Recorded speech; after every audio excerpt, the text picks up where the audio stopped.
Actual में सारे लोगों को पता है कि ब्लड प्रेशर होता क्या है, बट फिर भी मैं आपको इन डेप्थ आज ब्लड प्रेशर के बारे में बताऊंगा।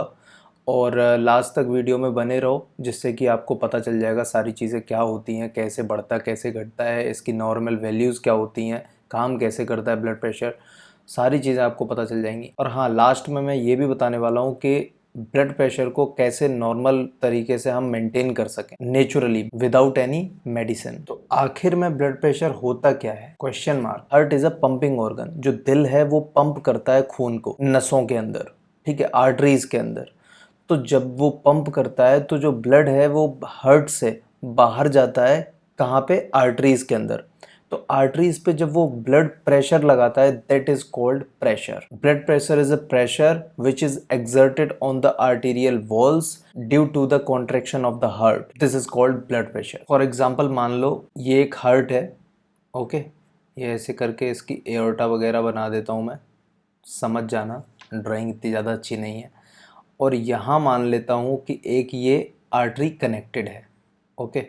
तो ये जब भी कॉन्ट्रैक्ट करेगा, जब ये कॉन्ट्रैक्ट करेगा, तो इस कंडीशन में यहाँ से जो ब्लड है वो पंप होके बाहर निकलेगा। तो जो बाहर आएगा तो आर्टरीज़ में ब्लड आएगा। ये आर्टरीज़ के अंदर जब ब्लड आएगा तो ये प्रेशर एक्सर्ट करेगा, उस प्रेशर को हम ब्लड प्रेशर बोलते हैं। सिंपल। तो जनरली जब ब्लड प्रेशर की बात करते हैं तो दो शब्द जरूर आपने सुने होंगे। First is systolic and second is diastolic. इन दोनों का मतलब आज मैं आपको बताऊंगा। सिस्टोलिक का मतलब होता है कॉन्ट्रैक्शन, मतलब कि ये समझो, आप मेरे हाथ के मूवमेंट को देखो, ये, this is called systolic, okay. जब हार्ट कॉन्ट्रैक्ट करता है, जब हार्ट सिकुड़ता है, तब उसको सिस्टोलिक बोलते हैं। और जैसे ही सिस्टोल हो गए, जैसे ही वो रिलैक्स होता है, ये हाथ इस तरीके से आया तो ये सिस्टोल हो रहा है, और ये जा रहा है तो डायस्टोल हो रहा है। मतलब कि डायस्टोलिक का मतलब होता है रिलैक्सेशन। जब हार्ट रिलैक्स करेगा तो उसको डायस्टोलिक बोलते हैं। तो ये दोनों प्रेशर्स होते हैं। जब बीपी लिया जाता है, जब भी डॉक्टर बीपी नापता है, तो उस मशीन में दो रीडिंग्स आती हैं, 120/80। ये एक नॉर्मल ब्लड प्रेशर की रीडिंग है। तो इसमें हम समझेंगे जो 120 है that is systolic, systolic blood pressure. And 80 जो है दैट इज डायस्टोलिक। सिस्टोलिक ऊपर वाले को बोलते हैं, डायस्टोलिक नीचे वाले को बोलते हैं इन जनरल। तो सीधा सा सेंस है, सिस्टोलिक मतलब कि हार्ट जो है वो कॉन्ट्रैक्ट कर रहा है, और डायस्टोलिक मतलब कि रिलैक्स कर रहा है। जो नॉर्मल वैल्यूज़ होती हैं ब्लड प्रेशर की वो होती हैं 120/80। मतलब कि 120 ऊपर और नीचे, मैंने अभी जस्ट बताया, जो ऊपर वाली रीडिंग होती है that is systolic for contraction, and down side की जो होती है that is for diastolic, that is relaxation. तो सीधी सी है, 120 is systolic and 80 is diastolic. mmHg is a unit. इसको मेज़र करने की यूनिट होती है, बीपी को मेज़र करती है यूनिट। अब नॉर्मल बीपी का वैल्यू कितना है, 120/80। अगर इससे बढ़ जाता है, और अगर यही नॉर्मल वैल्यू अगर बढ़ जाती है, सिस्टोलिक 130 हो जाता है और डायस्टोलिक 85 से 90 के बीच में रहता है, तो इसको बोलते हैं एलिवेटेड ब्लड प्रेशर, या फिर स्टेज 1। ये पहली स्टेज होती है जब हमारा बीपी नॉर्मल से एलिवेट हो जाता है, बढ़ जाता है। तो ये कंडीशन रिकवरेबल होती है, इतनी ज़्यादा सीवियरिटी नहीं होती है, इतनी ज़्यादा नो सीवियरिटी। क्योंकि इन जनरल अगर आप फील करोगे कि अगर आप पैदल चल रहे हो या रनिंग कर रहे हो, तो उस कंडीशन में भी आपकी जो ब्लड प्रेशर है वो हल्का सा इंक्रीज़ हो जाता है, हल्का सा एलिवेट हो जाता है। स्टेज 2 जो है वो है हमारी सीवियर में आ जाती है। 140+ सिस्टोलिक प्रेशर हो जाएगा और 90+ डायस्टोलिक हो जाएगा। तो ये कंडीशन में डॉक्टर के पास हमें दिखाना चाहिए, stage 2। And this third stage is a critical and emergency case. Third में 180+ सिस्टोलिक एंड 120+ डायस्टोलिक, मतलब कि ये बहुत ही ज़्यादा सीवियर है, बहुत ज़्यादा हाई बीपी हो जाता है। इसमें इस कंडीशन में नसें भी फट सकती हैं, ब्रेन की या किडनी की, बहुत सारे ऑर्गन्स भी डैमेज हो जाएंगे, इंटरनल ब्लीडिंग स्टार्ट हो सकती है, बहुत कॉम्प्लिकेशंस हैं। अब हम बात करते हैं हाई ब्लड प्रेशर, मतलब कि हाइपरटेंशन की।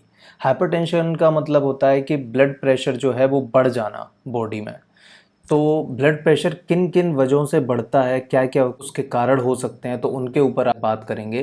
तो फर्स्ट जो कारण है, फर्स्ट जो कॉज है वो है सॉल्ट। सॉल्ट मतलब नमक। अगर कोई भी व्यक्ति नमक ज़्यादा खाता है खाने में, या फिर नॉर्मली कैजुअली किसी भी तरीके से फ्रूट्स में डाल के, चाट पपड़ी किसी भी तरीके से, तो वो भी एक बहुत बड़ा कारण है हाई ब्लड प्रेशर का, हाइपरटेंशन का। ये भी एक बहुत बड़ा कारण है।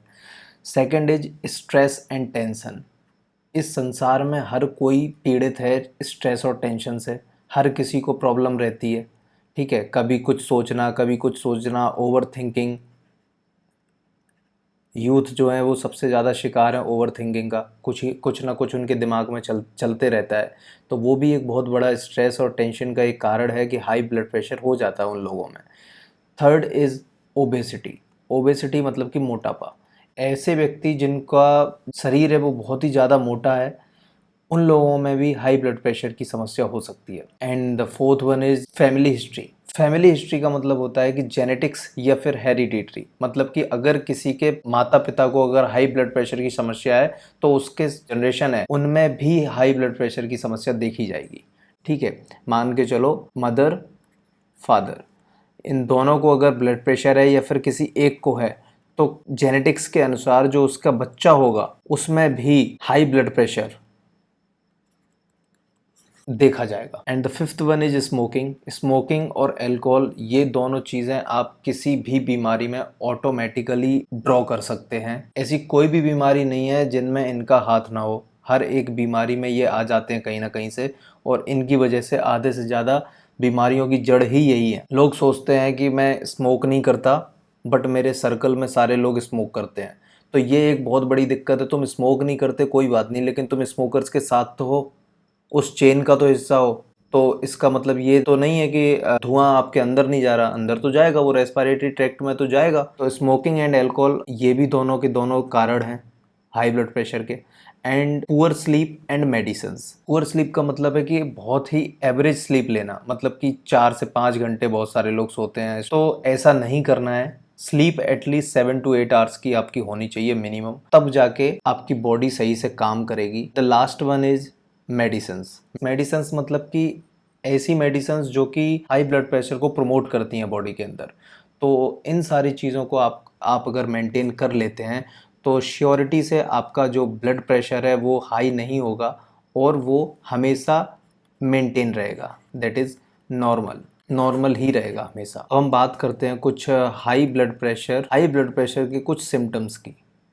क्या क्या सिम्टम्स हमारी बॉडी में हमें दिखते हैं। तो सबसे पहला जो सिम्टम है दैट इज़ हेडेक। सिर में दर्द हमें बहुत ज़्यादा फील होता है।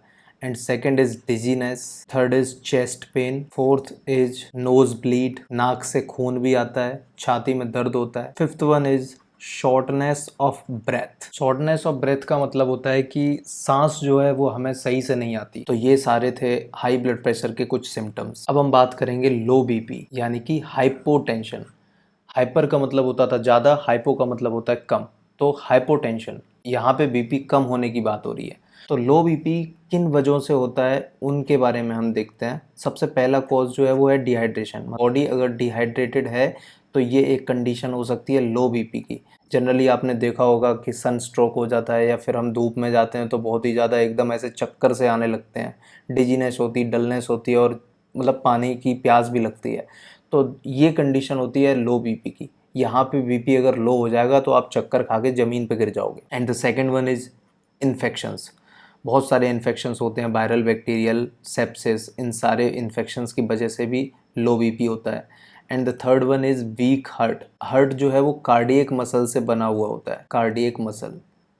ओके, तो ये जो मसल होती है इसमें वीकनेस आ जाती है, इनमें टॉर्शन आ जाते हैं, इनमें वीकनेस आ जाती है, जिसकी वजह से लो बीपी होने लगता है। And the fourth one is sudden position change. And the fifth one is fasting and anaemia. व्रत रखना, ये बहुत मोस्ट कॉमन चीज़ है, फास्टिंग करना, खाना ना खाना, ठीक है। एनीमिया, ब्लड की कमी, हीमोग्लोबिन कम हो जाना बॉडी में। तो ये सारी चीज़ें लो बीपी की तरफ हमें इंडिकेट करती है हमारी बॉडी को। अब हम बात करते हैं लो ब्लड प्रेशर के सिम्टम्स की। हमें पेशेंट के अंदर क्या क्या चीज़ें दिखती हैं जब कोई भी पेशेंट लो ब्लड प्रेशर से पीड़ित होता है। तो फर्स्ट इज़ फेंटिंग, थोड़ा सा अगर चलेगा या कुछ भी करेगा तो हाँफने लगेगा patient, that is first keynote symptom of low blood pressure. Second one is blood vision, धुंधला दिखाई देना। Third is dizziness and the fourth one is nausea और वॉमिटिंग, उल्टियाँ करना या उल्टी जैसा मन होना बार बार, दैट इज़ की सिम्टम्स। ये सारे के सारे की सिम्टम्स हैं लो ब्लड प्रेशर के। अब हम बात करेंगे how to maintain normal BP. Blood pressure को कैसे मैनेज किया जाए जो कि वो नॉर्मल ही रहे, ना वो बढ़े ना घटे। फर्स्ट चीज़ है जो हमें अपने रेगुलर बेसिस पे करनी चाहिए, दैट इज़ हेल्दी फूड। हमें हमेशा हेल्दी फूड खाना चाहिए। क्या नहीं खाना चाहिए? For example Maggi, pizza, pasta, ये सारी चीज़ें जो डेली फूड आइटम्स बना के बैठे हैं लोग, इनको अवॉइड करना चाहिए। हाँ, कभी कभी अगर मंथ वाइज अगर कभी चलता है तो ठीक है, अदरवाइज़ इनको रेगुलर बेसिस पे नहीं खाना चाहिए। हेल्दी फूड्स में लो सॉल्ट, फ्रूट्स और वेजीज़, जो सब्जियां हैं, जो फ्रूट्स हैं, फल हैं, इनका ज़्यादा से ज़्यादा सेवन करना चाहिए। And the second one is regular walking और एक्सरसाइज। आई मस्ट से कि अगर ये चीज़ अगर आप अपनी लाइफ में एटलीस्ट 3 किलोमीटर्स पर डे अगर टहलना ही, मतलब चलना ही अगर कर लें डेली के बेसिस पे, तो गारंटी देता हूँ आधे से ज़्यादा चीज़ें आपसे दूर रहेंगी। रेगुलर वॉकिंग की बात कर रहा हूँ, ना एक्सरसाइज बोल रहा हूँ, ना आपसे ये कह रहा हूँ कि आप दौड़ लगाइए, पसीना निकालिए अपनी बॉडी से, कुछ नहीं करना है। बस आपको 3 से 4 kilometre per day normal walk करनी है, चलना है सिर्फ। And the third one is quit smoking and alcohol. अभी मैंने कारण में भी बताया था, कॉजेज़ में भी बताया था कि ये बहुत बड़े कॉज हैं high blood pressure, low blood pressure, इन बीमारियों के। तो इनको छोड़ दोगे तो आधे से ज़्यादा लाइफ आपकी पॉसिबल हो जाएगी। Fourth one is 7 to 8 hours of sleep, 7 से 8 घंटे सोना compulsory. And the fifth one is stress control, ज़्यादा सोचो मत, ओवर थिंक मत करो, नॉर्मल रहो, पानी पियो आराम से, खूब सारा पानी पियो, ड्रिंक प्लेंटी ऑफ वाटर, जितना पी पाओ आप, 3 से 4 litre. Last one is weight control. ये चीज़ें अगर आप मेंटेन करते हैं तो आपका जो बीपी है वो हमेशा नॉर्मल रहेगा। और नॉर्मल बीपी होता क्या है एक्चुअल में, जो वैल्यू है that is 120/80। So thank you guys for watching the videos till the end. अगर ये आपको वीडियो अच्छी लगी तो आप लाइक शेयर सब्सक्राइब कर सकते हो अपनी मर्ज़ी से। मैं ये नहीं कह रहा कि करके ही जाना, ठीक है। अगर आपको अच्छी लगती है तो आप कर सकते हो, इट इज़ योर चॉइस।